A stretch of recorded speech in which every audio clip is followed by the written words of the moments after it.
Morning, everybody. It's DJ NV, Charlamagne the Guy. We are the Breakfast Club. Charlamagne is out a couple of days. He'll be back on Monday. We have a couple of co-hosts with us this morning. We have Claudia Jordan and my wife, Gia.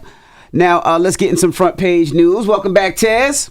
Yes, good morning, DJ Envy. Good morning, Gia. Good morning, Claudia. Good morning. I want to start off with some quick sports. Now, if you don't know, Chris Paul was traded to the Washington Wizards and then to the Warriors for Jordan Poole. Last night was also the NBA draft. We got to congratulate Victor Wembanyama. I know I said that wrong, right? Victor, you're right. You know his name. The tall guy, 7'5". You can't miss him. All right. He's going to the San Antonio Spurs, and I gotta congratulate. I call him my nephew, Dariq Whitehead. He is going to the Brooklyn Nets. Dariq. Yeah, he was picked 22. He had his draft party last night at Brooklyn Chop House. So salute to Kawhi's mom. Salute to his brother.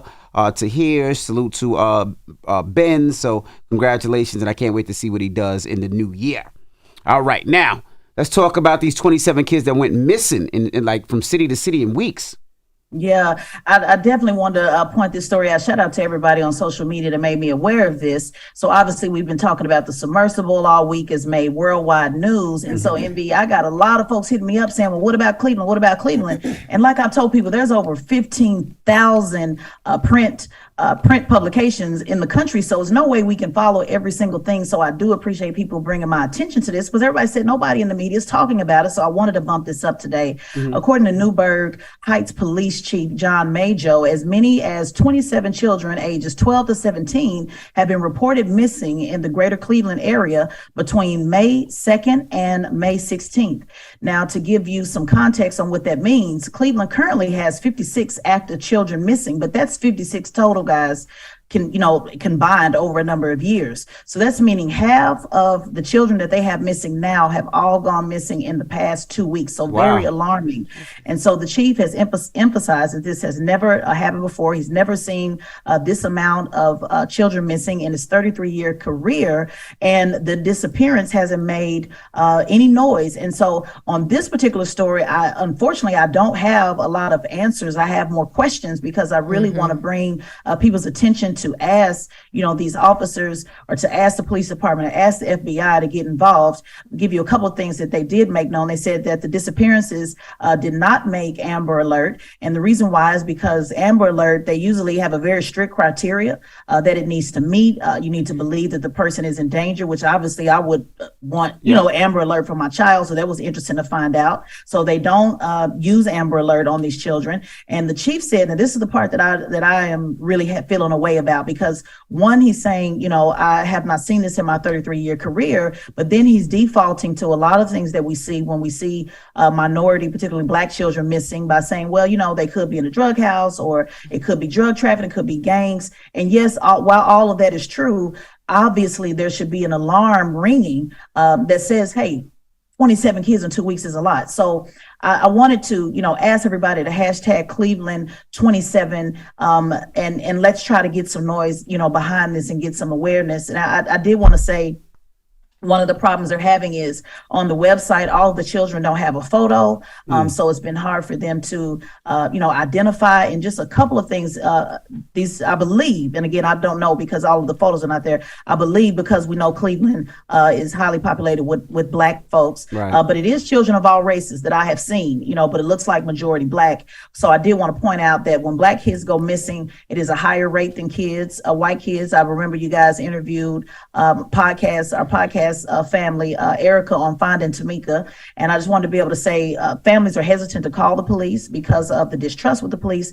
They don't get as much media coverage. Families don't have the resources. So there's a number of reasons why you don't hear about our children. And so this really does, come to us. I was going to ask, are these kids being taken from schools, shelters, people's houses? Are they being kidnapped, or the malls? I have no idea. They haven't listed anything, they're just kind of classifying them as runaways, which is what typically happens, particularly when Black children are missing. And there's just nothing available. I tried to source everything possible. I got hip to the story last night. I'm asking folks to hit me up, on Instagram at Tesla and Figaro. If you have any additional information, are there any parents out there that are trying to get it done? It's just, we don't know anything about it. And the chief is kind of like, well, this is a high rate, but it's probably runaways. And I don't know how. I hope they're taking it serious, but from what I gathered so far, it doesn't look like they're putting the amount of time and energy that they should. They're definitely not doing it like they did the submersible. Let's put it that way. All right. Why do you think that Black children are disappearing at a higher rate than other races? Well, when we look at all of the issues that we've even found in documentaries, they go missing, but a lot of times it could be, not even having the awareness of if they are missing the resources. Sometimes it may not be a kidnapping. It may be maybe a gang. Maybe they got pulled into trafficking, or it could just simply be, a runaway. But we don't know, and that's a good question because the data is never there to give us the answers. Wow. We know why the information is not, put out there, why the parents may be hesitant, or why we don't find out. But we really don't know because they don't spend the resources and the data to get you those answers. That's the problem. You know what's sad, and not to make it a black-white thing, but we've never had a case of missing Black kids that have garnered the attention, documentaries and movies. Like, remember John Benet Ramsey? Absolutely. Back in the day. We are still talking about this girl. What's it been, like 30 years? Yeah. And then the other girl that went missing. That went missing in Portugal? Oh, I don't know about that one. Okay, there was a little girl that went missing in Portugal. It was a British family. There's a Netflix documentary about it. I watched everything that there was about that. I did watch everything that there was about John Benet, but they always make that very spectacular. But I've never seen one on a little Black child. Hopefully Tyler Perry could buy BET and he could start creating shows like that where we talk about our missing children, because like you said, when you talk about ID and you talk about all these, so majority of the people that's on ID are white. You very I have to tell you, because I watch the ID channel, there's a lot more Black families that have been victims of murder or kidnapping or assault, things of that nature, since George Floyd. Really? Yes. We shouldn't be surprised, but I still am, I just think about the parents and what they must feel like. Their kid doesn't even get an Amber Alert. Correct. And these other kids are getting Netflix documentaries 30 years later, 20 years later, 10 years later. And it's like, it's a blatant in our face. You're just not as valuable because of your color of your skin. Yeah. The ID channel is making a change. I noticed that last week. I'm like, wow, there's like 3 episodes in a row and all 3 are on really Black and families. So again, yes. Just reminding people again, Erica Alexander, speaking of documentaries, you guys interviewed, I just want to say it again, that Finding Tamika, was something, that she put together to be able to talk about that. So I don't want to say for sure that it's more Black children that are becoming missing than others. But what I do know for sure that we do have the data on is they do not, put the energy, into finding those children. And those reasons are very clear. And so everybody, if you can, hashtag Cleveland 27. I'm going to try to stay on top of as much as I can. But it really does take, somebody said, well, you have a platform, you can do it. And I just want to remind people, anytime I've been involved in a case, it's always been from the grassroots level. You make these stories by what you do. Don't assume that just because you don't have a big following or I don't have a lot of Instagram followers and just waiting on somebody else to do it. No, you do it. You put it on your Facebook, you put it on your Instagram, you put it on Twitter,